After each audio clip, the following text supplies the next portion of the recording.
Welcome back to today's video, y'all. We have got Oshi no Ko episode 13, so season 2, episode 2, and this is titled Game of Telephone.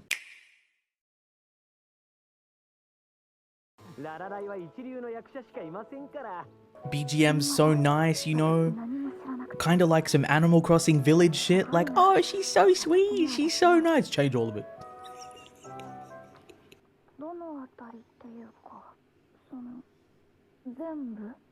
I love how she just opens the shit up like she needed to think about it.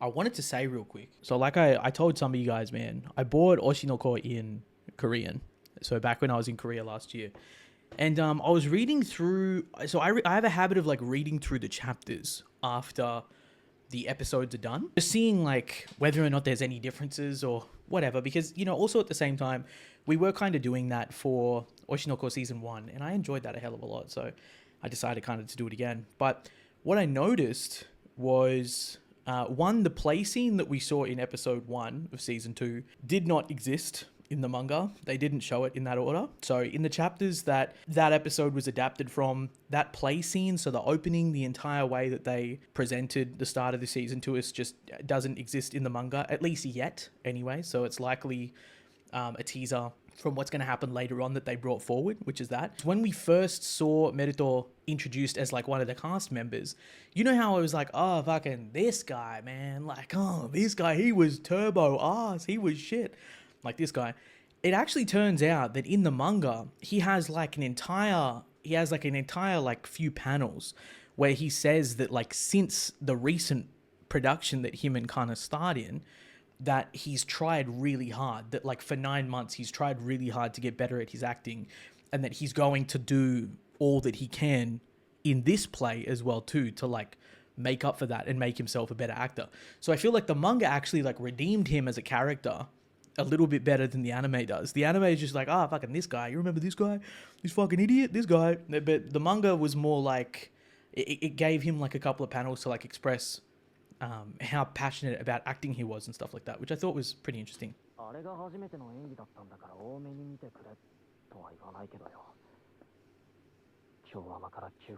So, okay, so so they're doing it now?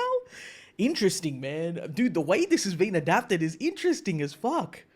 Because there's like 3-4 chapters worth that got adapted for episode 1. And this is like in the first or second chapter that got adapted for episode 1 of season 2. But this has popped up in episode 2 of season 2 after the... Yeah, okay. Hi! Man, Akane is such a cutie. He's crazy. Yeah, look at this. Imperial Theatre Award, Best Actor Award, Lead Actor in a 9 PM Monday TV Drama. Bro, it's probably a good thing that I never made a video on the differences that I noticed between episode 1 and like what the chapters were adapted from as well too, because I would have inadvertently spoiled people on episode 2. Inadvertently would have spoiled people on episode 2 because they changed the order, man. Probably a good thing, eh?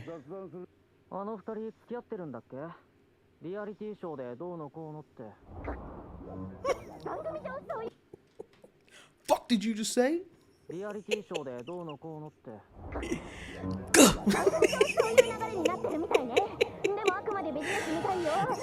It's not the same. Way too hard.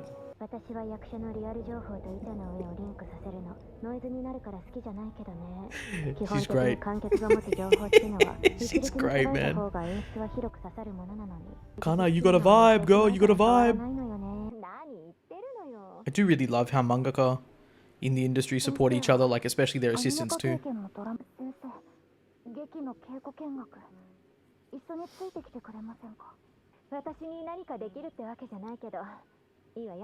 She definitely seems like a perfectionist as well too. The first production's author, she had a pretty negative experience with how her shit was adapted.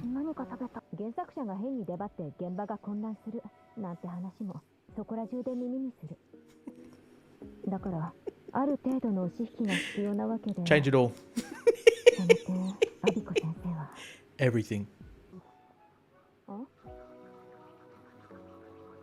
Maximum efficiency. ダブル歯磨きです。歯ブラシ2つ使えば2倍の速度で磨けるじゃ Man. ないですか。先生を待たせるわけにはいかないので Maximum 倍 efficiency. 速でやってます。 Jesus Christ, bro.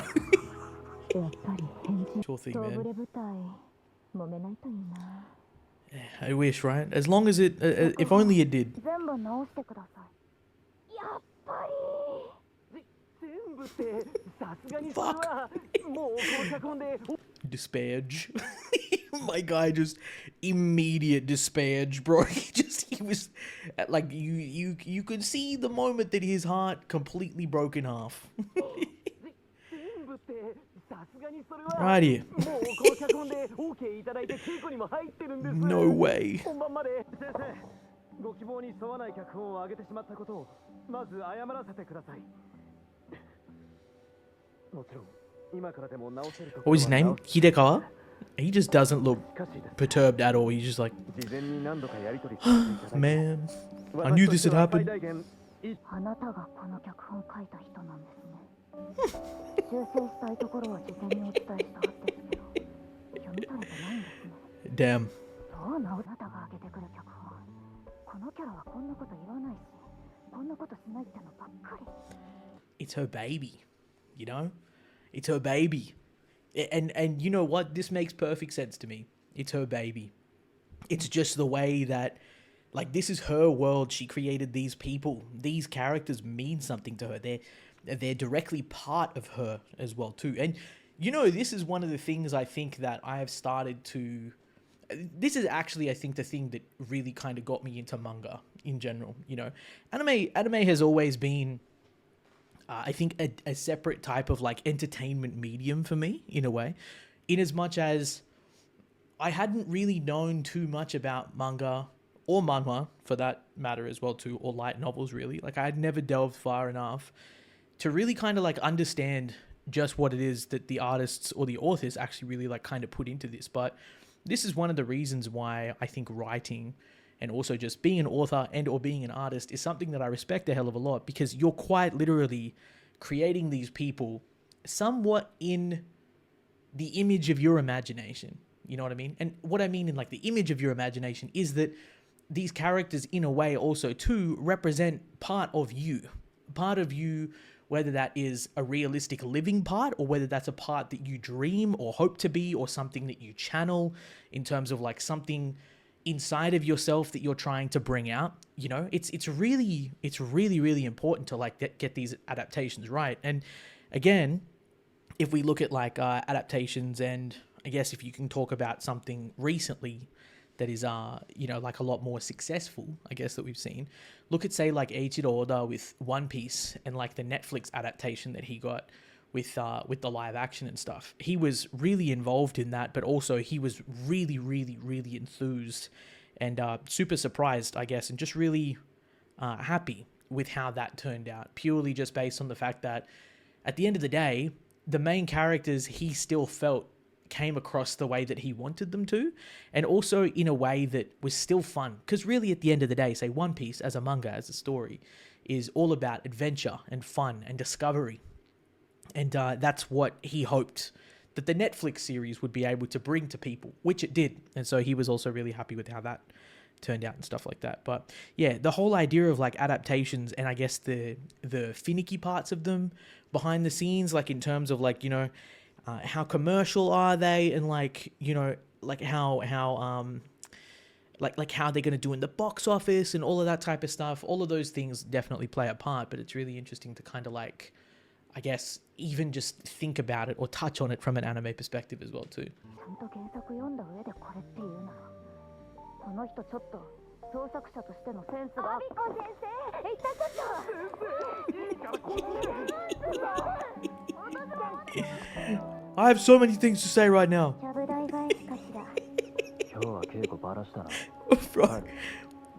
Bro, that's so funny.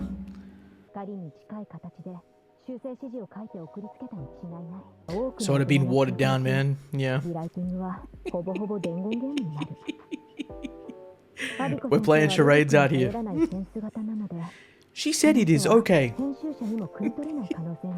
The original? This is fucking shit! 番は減らさない方向で。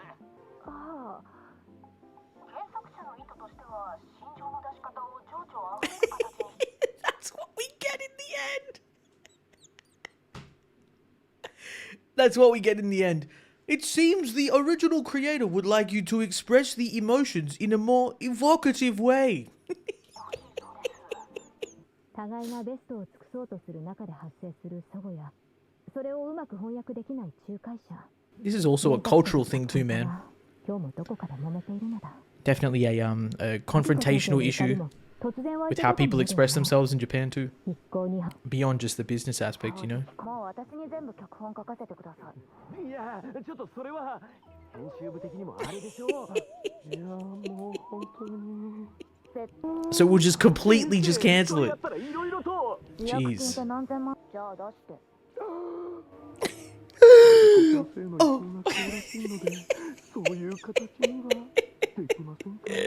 Oh my man, her poor editor, bro. 私ギャラいらないんで。名義もそのままで。脚本家さんには普通にギャラ払ってください。Damn, she said I will ghost write this script. It's not my guy's fault. He's trying his best, man. Why don't you work directly together on it? 上の人が何か言ったら簡単に首をすげ替えられる。こんなのはね、よくあることなんだ。I like Goa, bro. He's kind of cool. He's trying his best, though. ただ、クレジットからは僕の名前消してもらえませんか？先生が書き直したものを。He feels personally about this too. He's got integrity, man. I love that.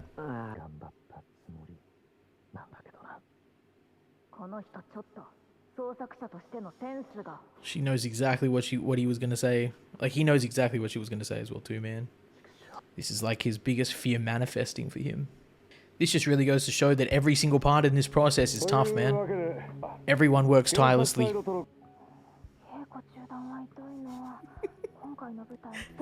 Dude, Aqua just...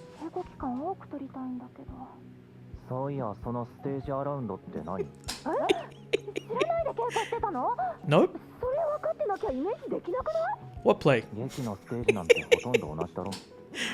What play? Where am I? せっかく時間できたんだから、ちょっとデートしよう。 Okay. Let's go. Gotta watch my man fall in love with it. I do have to say, for Oshi no Ko, it's a bit of a slow start. A bit slower than I expected. Looking forward to how it kind of picks up in the middle of this season and towards the end. But yeah, we haven't really had any advancement on the story as far as like the revenge plot is concerned, or really kind of like any hints as to kind of like what's going on there as well too. So it's going to be really interesting, I think, to see how we start moving towards that. I have no doubt though that in some way, shape or form it might come up, or we might get leads through a scout, industry professionals, those of us who are already involved in the play and the production. Like maybe we might like have like a conflict or something like that with a specific member of the play or whatever. And then we wind up digging into them and they might know something. I don't know. So yeah, be interesting to see. But just wanted to say thank you guys so much for tuning in. As always, love and appreciate you. Let me know what you thought down in the comments below. And until next week, take care, stay safe, and I'll see you in the next one.